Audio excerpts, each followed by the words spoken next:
Good morning, everybody. Well, Saturday morning, I used to go to my grandma Elizabeth's, and we always did our baking. Well, today I'm going to bake something I learned when I was 8 years old. Vanishing oatmeal cookies, we used to call them. I'm telling you, you bake them in the oven, you pull them out of the oven, your ice cold glass of milk is ready to go, and there you go. You have fantastic, wonderful, delicious homemade oatmeal cookies. There goes the oven. Now, you have to add in, make sure your butter, I soften the butter for almost 3 hours to 4 hours. You want to make sure the butter is soft so it doesn't go spraying everywhere. I add in 1 stick plus 6 tablespoons of unsalted butter. Okay? Here you go. Now what I'm going to do now is I'm going to break it up. It's very soft, folks. It's ready to really go, and I'm really going to start working on it. Here we go. You want to make sure that butter falls apart in your hand, folks. Grandma Elizabeth was a devout baker, folks. I started working on this family tree, and there's so many things I'm actually learning what they made in those days, folks. Everything was homemade. There was nothing frozen. There was no doubt about it. It was homemade. Plug this thing in. Here we go. Now, what I wanted to add to the butter is 3/4 cup of brown sugar. Make sure that sugar is soft. Here we go. I also want to add in a 1/2 cup of white sugar. 3/4 cup of brown, a 1/2 cup of white. Now, what I'm going to do now is I'm going to start creaming this together. Here we go. You don't want it flying every place, folks. If it's too hard, it's going to fly. You want to be able to mix it together without it flying in. It's still flying a little bit, but okay. I would say maybe 21 minutes if need be. Cream it together, folks.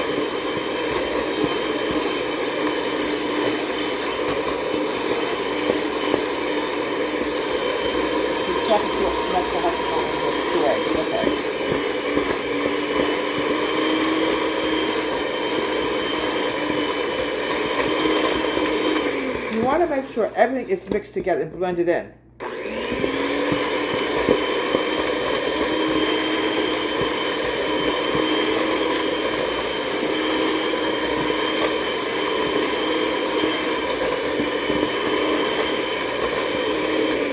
Alright, the next one I add, watch that, is 2 eggs. Here we go, 2 eggs. I tell you folks, I absolutely loved oatmeal cookies when I was growing up. I actually learned how to bake it, and one time I actually made it when I was 9 years old. I remember I started actually baking at 8, but I actually started baking more on my own when I was about 9 years old. I had to be overseen, obviously, you know. Let me get my hands right so we can go to the next step. We're going to mix in the eggs and the sugar and the butter together. Here we go.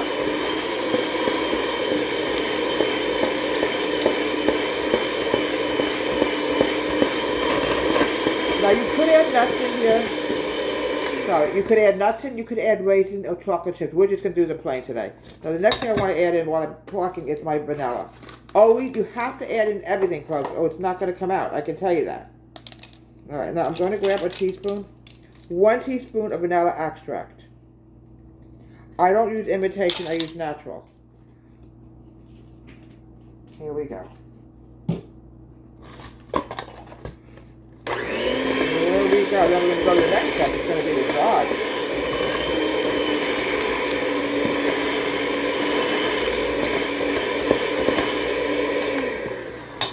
Okay. Okay.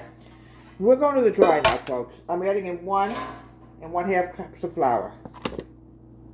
There we go. The next thing I'm going to do is, salt is optional. You can add your salt in if you want. I'm adding in a teaspoon of cinnamon. I hope I can find my measuring spoons because sometimes they disappear and I can't find them anyplace. Here we go. I'm adding in a teaspoon. Oh my goodness, it smells delicious, folks. Oh.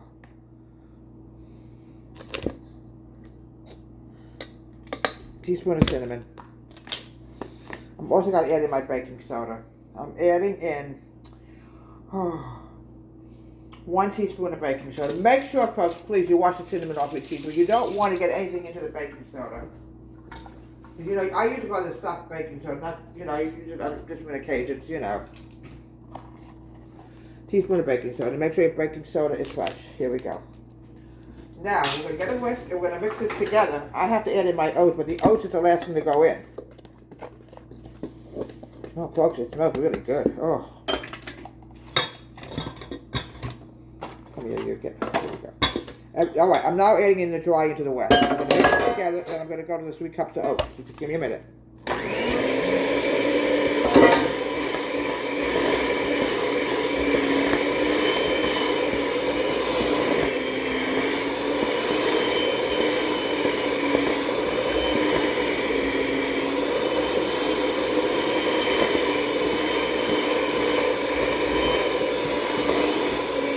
Okay. Now, the next step is the finishing touch. I'm grabbing my cup. It's 3 cups of oats. You use Quaker oats. It's the best. And like I said, I grew up on oatmeal cookies, folks. It's fantastic, folks. I absolutely love it. Here we go. Without the oats, folks, you don't have oatmeal cookies. I'm just letting you know. Here we go. Here we go. 1 more cup. Oh, here we go. And I'm out of it. Now, if you run out of oats, you can use this for your children with crayons, and it's fantastic as a crayon box. Let me tell you something. I might keep it anyway. All right, now we're going to mix this together. All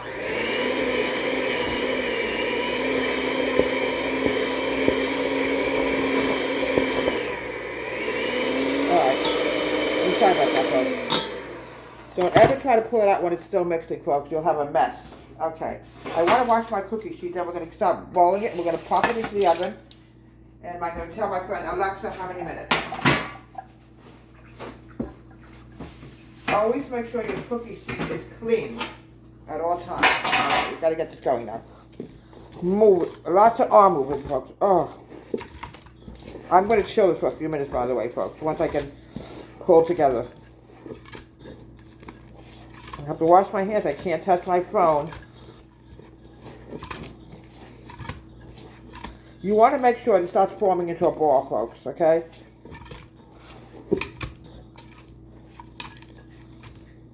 Okay. Now, let me wash my hands because I don't want to touch my phone, folks, and damage the phone to shut it off accidentally, which I've been known to do.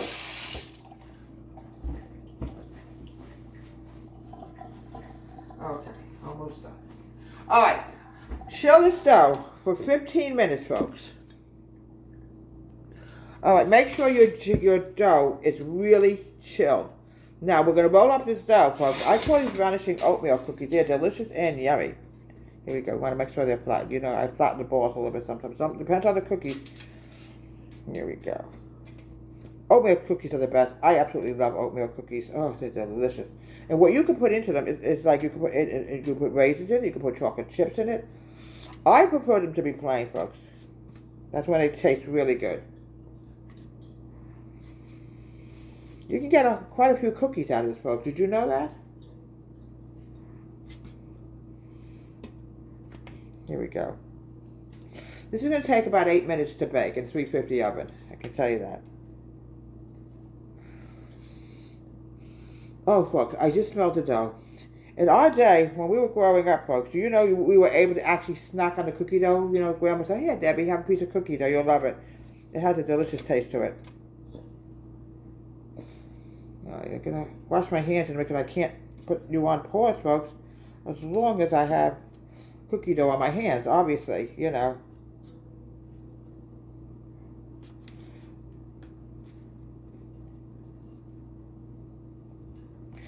There we go.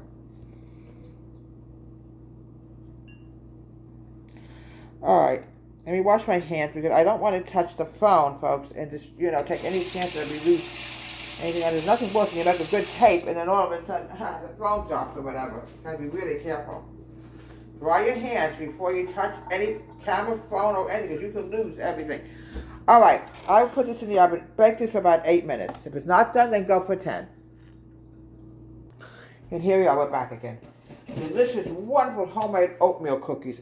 Grandma Elizabeth always had a glass bottle of milk. I'm telling you, folks, the milk tastes so different back in those days. I'm telling you, it's amazing. I was telling my daughter that our house always had that smell of baking when you walk in the olden days. Oh, they look so delicious, these oatmeal cookies. You're going to be Vanishing oatmeal cookies. Let me tell you something. They're going to disappear. Here we go. Here we go. delicious vanishing oatmeal cookies served with an ice cold bottle of milk. So with your favorite milk, it could be chocolate milk, it could be plain milk, and sometimes it's fun to even dip it in. From here we have, from Deborah's Home Country Kitchen, fantastic vanishing oatmeal cookies. And in fact, a few days ago, I think it was International Oatmeal Cookie Day. So yes, we're honoring oatmeal cookies in the right time period. Have a great day. Please subscribe to my wonderful YouTube channel.